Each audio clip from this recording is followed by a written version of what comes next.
Show that in a triangle the medians R concurrent அப்படின்னு கொடுத்துருக்காங்க. ஒரு ட்ரையாங்கிளில் இருக்கிற மீடியன்ஸ் வந்து கான்கரண்ட் அப்படின்னு சொல்லியிருக்காங்க. கான்கரண்ட் அப்படின்னா அந்த மீடியன்ஸ் எல்லாமே ஒரே பாயிண்ட் வழியாக போகுது அப்படின்னு அர்த்தம். ஓகே, இதை பார்த்தீங்கன்னா புக்கில் பேஜ் நம்பர் 195ல் நமக்கு இங்கே சீவாஸ் தியரம்னு கொடுத்துருக்காங்க. இது இம்பார்ட்டன்ட் 2 மார்க். 2 மார்க்கில் உங்களுக்கு இது கேட்பாங்க. இதை நல்லா படிச்சுக்கோங்க. இந்த சீவாஸ் தியரமை யூஸ் பண்ணி தான் நம்ம இந்த ப்ரூஃபை பண்ண போகிறோம். ஃபர்ஸ்ட்டு ஒரு ட்ரையாங்கிளை ட்ரா பண்ணிக்கலாம். இதுக்கு ஏபிசி அப்படின்னு நேம் கொடுத்துக்கலாம். இப்போது ஏன்ற வெர்டெக்ஸ்லேருந்து அதுக்கு ஆப்போசிட்டில் இருக்க சைடோடைய மிட் பாயிண்ட்டுக்கு ஒரு லைனை நம்ம ட்ரா பண்ணால் இது பேர் மீடியன் அப்படின்னு சொல்லுவோம். அதே மாதிரி பின்ற வெர்டெக்ஸ்லேருந்து அதுக்கு ஆப்போசிட்டில் இருக்க சைடோடைய மிட் பாயிண்ட்டுக்கு ஒரு லைனை ட்ரா பண்ணால் அதுவும் மீடியன். அதே மாதிரி தான் இதுவும். ஸோ இந்த மீடியன்ஸ் எல்லாமே ஒரே பாயிண்ட் வழியாக போகுது அப்படின்னு சொல்கிறது தான் கான்கரண்ட் அப்படின்னு சொல்லுவோம். இதுதான் நம்ம சீவாஸ் தியரம் யூஸ் பண்ணி ப்ரூவ் பண்ண போகிறோம். ஸோ இந்த மிட் பாயிண்ட் இருக்கு இல்லையா, இதுக்கெல்லாம் நேம் கொடுத்துக்கலாம் டிஇஎஃப். சீவாஸ் தியரம் என்னன்னு பார்த்தீங்கன்னா பை சீவாஸ் தியரம் இங்கே பாருங்க BD by DC into CE by EA into AF by FB equal to 1. So சீவாஸ் theorem use பண்ணி இதை நம்ம ப்ரூவ் பண்ணிட்டோம்னா இந்த மீடியன்ஸ் எல்லாமே கான்கரண்ட் அப்படின்னு சொல்லிடலாம். ஸோ ஃபர்ஸ்ட்டு இந்த ட்ரையாங்கிள் எடுத்துக்கலாம். Let ABC be a triangle. இதில் டி அப்படின்றது பிசியுடைய mid point. So D is a mid point of PC.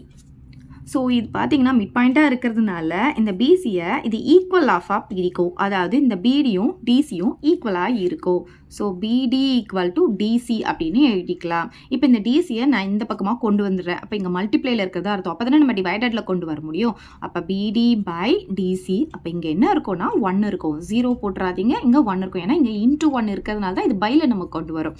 Okay, இதே ஈக்குவேஷன் 1ன்னு எடுத்துக்கலாம். இப்போ இந்த ஈன்ற பாயிண்ட் எடுத்துக்கலாம். இ வந்து மிட் பாயிண்ட் ஆஃப் ஏசி.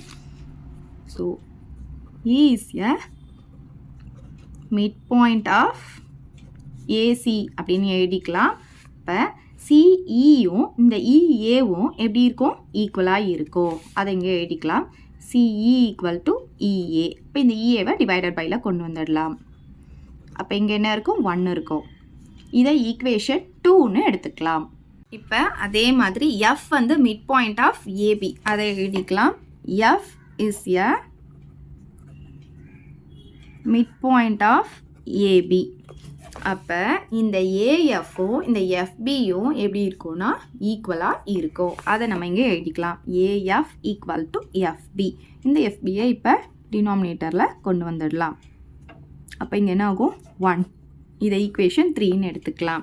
இப்போ என்ன பண்ண போகிறோம்னா இந்த ஈக்குவேஷன் 1, 2, 3 இது மூணுத்தையும் மல்டிப்ளை பண்ண போகிறோம். இங்கே பாருங்கள், நமக்கு இதில் மூணுமே மல்டிப்ளை பண்ணும்போது தான் 1 கிடைக்கும். ஸோ பாருங்கள், பிடி பை டிசி இங்கே இருக்கா, அதே தான் சிஇ பை இஏ இங்கே இருக்கா. ஸோ இதே தான் நம்ம இப்போ என்ன பண்ண போகிறோம்னா இந்த மூணுத்தையும் மல்டிப்ளை பண்ணும்போது ஆன்சர் நமக்கு 1 வரும்.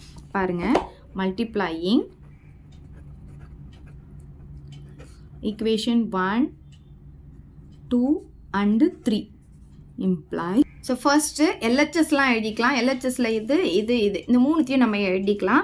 So BD by DC into CE by EA into AF by FB equal to, அதே மாதிரி இப்போ ஆர்ஹெச்எஸில் இங்கே ஈக்குவல் டு இருக்கிறனால ஈக்குவல் டு படி. இப்போ ஆர்ஹெச்எஸில் என்ன இருக்குது, 1, இங்கேயும் 1, இங்கேயும் 1. அப்போ 1 இன்ட்டு 1 இன்ட்டு 1. ஸோ எவ்வளோ கிடைக்கும் நமக்கு, 1 வந்து 1 கூட மல்டிப்ளை பண்ணால் நமக்கு 1 தான். அகைன் 1 தான் கிடைக்கும். ஸோ இதுதான் நமக்கு சீவாஸ் தியரமும் கூட.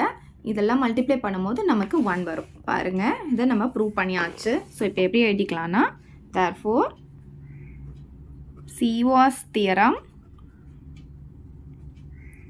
Is satisfied. இதை எழுதி முடிச்சுட்டு கடைசியாக நம்ம எப்படி சொல்லணும்னா, therefore medians are concurrent அப்படின்னு சொல்லி நம்ம முடிக்கணும். therefore medians are